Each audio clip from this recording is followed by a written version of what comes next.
ہم کہتے ہیں یہ مدینے کی اسلامی ریاست بنائیں گے.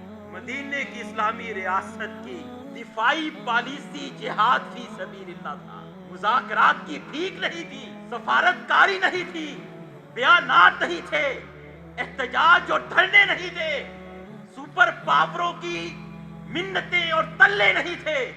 مدینہ کی اسلامی ریاست جو محمد عربی صلی اللہ علیہ وآلہ وسلم کی قیادت میں قائم ہوئی, اس نے فقط 10 سال کے اندر 60 سے زائد جنگی مارکے لڑے, چھوٹے بڑے ملا کے. بعض جنگوں میں نبی کریم صلی اللہ علیہ وسلم خود شریک ہوئے اور بعد میں آپ نے صحابہ کو رخصت کیا.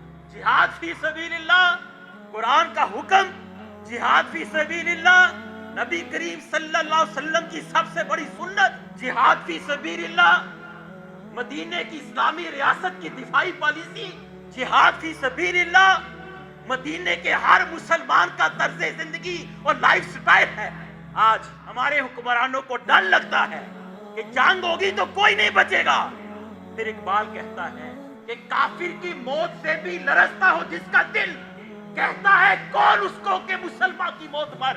کیا انہیں پتا نہیں ہے کہ غزوہ بدر کے اندر نبی کریم صلی اللہ علیہ وآلہ وسلم ساری رات سر بسجود ہو کر یہ دعا کرتے رہے کہ پروردگار سامان میں کم ہے, تعداد میں کم ہے, اگر تو نے آج ہماری نصرت نہ فرمائی تو قیامت تک اس سرزمین کے اوپر تیرا کوئی نام لیوا باقی نہیں رہے. اگر نبی اور اس کے صحابہ پر یہ حالات آ سکتے ہیں صلی اللہ علیہ وسلم, تو ہم پر کیوں نہیں آ سکتے؟ کوند تلواروں کے ساتھ, خالی ہاتھوں کے ساتھ 313 اگر بدر کے میدان میں غالب آ سکتے ہیں تو تمہارے پاس تو اللہ تعالیٰ نے ایٹم بم کی قوت دی ہے, 7 لاکھ تجربہ کار فوج دی ہے, 10 کروڑ نوجوان ہیں. اور اگر تم جنگ نہیں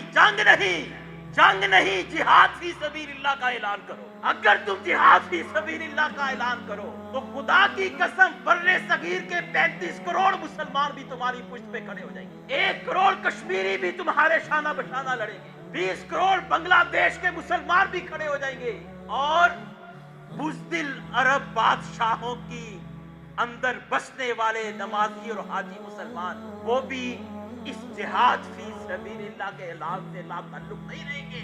لیکن اگر تم نے جرأت مندانہ فیصلہ نہ کیا, اگر تم نے قرآنی حکم پر لبیک نہ کہا, اگر تم نے نبی مہربان صلی اللہ علیہ وسلم کی اس سنت جہاد کو اپنی پالیسی نہ بنایا, تو یاد رکھو فقط سری نگر نہیں, مظفر آباد, پھر اسلام آباد اور لاہور, پھر ملتان اور کراچی, کچھ بھی تمہارے پاس باقی نہیں رہے گا. اور یہ بات بھی یاد رکھو کہ ایک طرف بھارت اور دوسری طرف اسرائیل, یہ دونوں اپنے درمیان بسنے والے 1 ارب سے زائد انسانوں کو بالکل کولی کے بیل کی طرح چکی میں پسنے پہ مجبور کر دیں گے.